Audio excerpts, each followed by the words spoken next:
toutes et à toutes. Je suis Guillaume et je vous présente. C'est pas l'émission culturelle de retour là, c'est plutôt une deuxième présentation en fait pour vous. Parce que je me suis dit, est-ce qu'il y a des gens qui se posent la question, mais qu'est-ce que le rétro? Et je me suis dit, pourquoi pas donner ma définition et donner la définition du dictionnaire. Donc, déjà, je vais commencer par la définition du dictionnaire. Donc, moi, pour ma part, c'est un Le Petit Robert édition 2012. Attention, quoi. Donc, nous avons deux définitions. Rétro. Élément du latin rétro, en arrière. D'abord, donc ça c'était l'étymologie du mot rétro en latin, donc ça veut dire en arrière. Puis nous avons rétro, adjectif et nom masculin. C'est une abréviation de rétrograde qui marque un retour en arrière, reprend ou limite un style passé, le plus souvent de la première moitié du XXe siècle. Kitsch, rétro, et on a aussi vintage. Donc vintage qui est aussi qui est un anglicisme si je ne me trompe pas, qui parle aussi de rétro. Donc retour en arrière. Donc c'est un retour en arrière, un retour donc dans notre passé. Mais ce qui est important à retenir dans cette définition, c'est que on a tous besoin du rétro. On a tous quelque chose dans nos habitudes qui est quelque chose qu'on a utilisé depuis longtemps et qui maintenant est peut-être dépassé, mais on l'utilise quand même.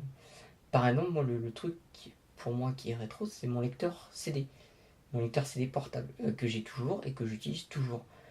Quand je vais en vacances, je prends mon lecteur CD avec des CD.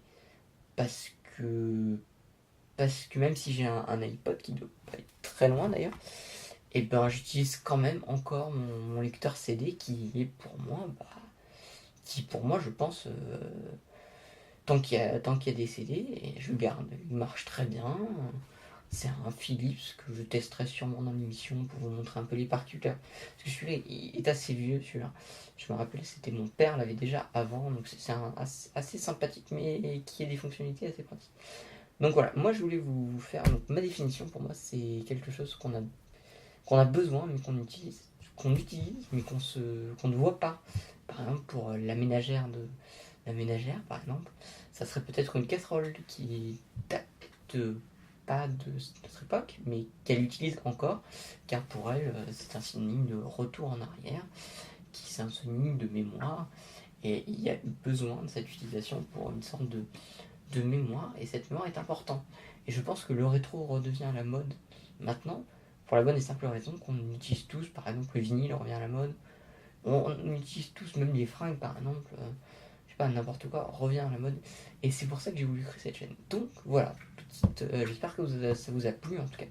Mettez-moi aussi dans vos commentaires comment vous voyez le rétro et quel objet peut-être que vous utilisez encore dans le quotidien pour vous symbolise le mieux le rétro. Donc voilà, donc je lirai les commentaires lors de la prochaine, parce que là je vais en faire une deuxième pour comment reconnaître une personne qui est dans le rétro. Donc voilà, donc je vous souhaite une bonne journée, hein, voilà, à toutes et à toutes, et on se retrouve la prochaine fois pour un nouvel épisode de je sais pas comment je vais appeler encore, c'est une petite présentation du rétro, du culturisme et de la culture, du culturisme, de la rétroculture. Voilà, de la rétroculture. Petite présentation de la rétroculture. C'est important, je pense, à notre époque de faire ça. Donc voilà, donc passez une excellente journée et je vous dis à plus tard. Bye bye.